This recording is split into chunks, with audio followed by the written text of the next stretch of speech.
আসলাম আপনাদের মাঝে আরেকটি ভিডিও নিয়ে। তো এই ভিডিওতে আমি কথা বলবো আপনাদের আরেকটি গাছ নিয়ে, যে গাছ না সরি গাছেই প্রায় বলা যায়, যেহেতু এটা যেমন আছে বলবো আমি ঘাস নিই।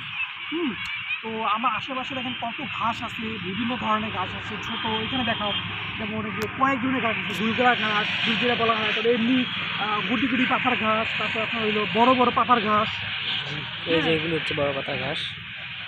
বিভিন্ন ঘাস আছে।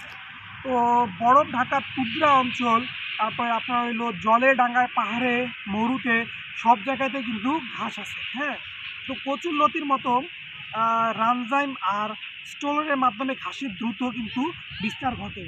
আর আগুন লাগলে বা লন মোয়িং করলে ঘাস ধ্বংস হয় না, কারণ যেখানে থেকে ঘাসের নতুন পাতা বের হয় সেই ভাজক কলা অঞ্চল বা মেরিস্টেম থাকে অনেক ক্ষেত্রেই মাটির একটু নিচে থাকে তারা।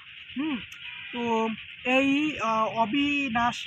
অবিনাশী তার সুযোগ নিয়ে ভবিষ্যতে নিশ্চিতে বায়োফুলের চালিত অতি আধুনিক লল মোয়ার ব্যবহার করবে মানুষ, যার দ্বারা কর্তৃত ঘাস থেকেই তৈরি হবে বায়ো ফুয়েল।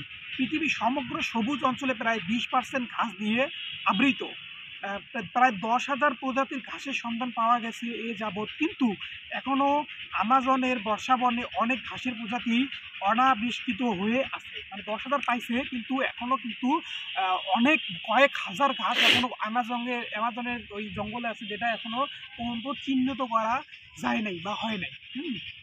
তো ঘাসের এত প্রয়োজনীয়তা আছে বর্তমান, যে ঘাস কিন্তু এখন সঠিকভাবে মানে হয় না প্রাকৃতিকভাবে। এই জন্য আর কি কী করে, বিভিন্ন লোক এখানে এটা চাষ করা শুরু করছে বিভিন্নভাবে, বিভিন্ন জাতের ঘাসকে তারা চাষ করা শুরু করছে, এবং এই চাষ করার মাধ্যমে তাদের কিন্তু ভালো পরিমাণ মুনাফা অর্জন হচ্ছে। হ্যাঁ, তো আপনাদের ঘাসগুলো একটু দেখাই দেয়, যাও একটু দেখাই দাও কাছ থেকে বড় মোটা ঘাসগুলো।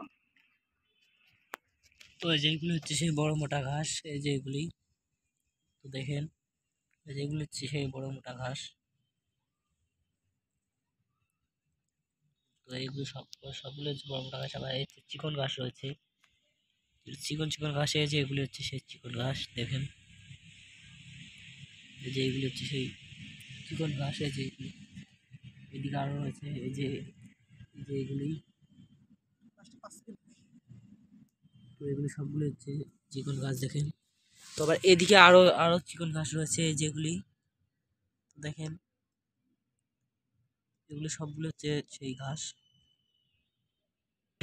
তো অবশ্যই জানাবেন কী রকম লাগলো আপনাদের ভিডিওটি ভালো লাগলে অবশ্যই লাইক দিয়ে শেয়ার করবেন।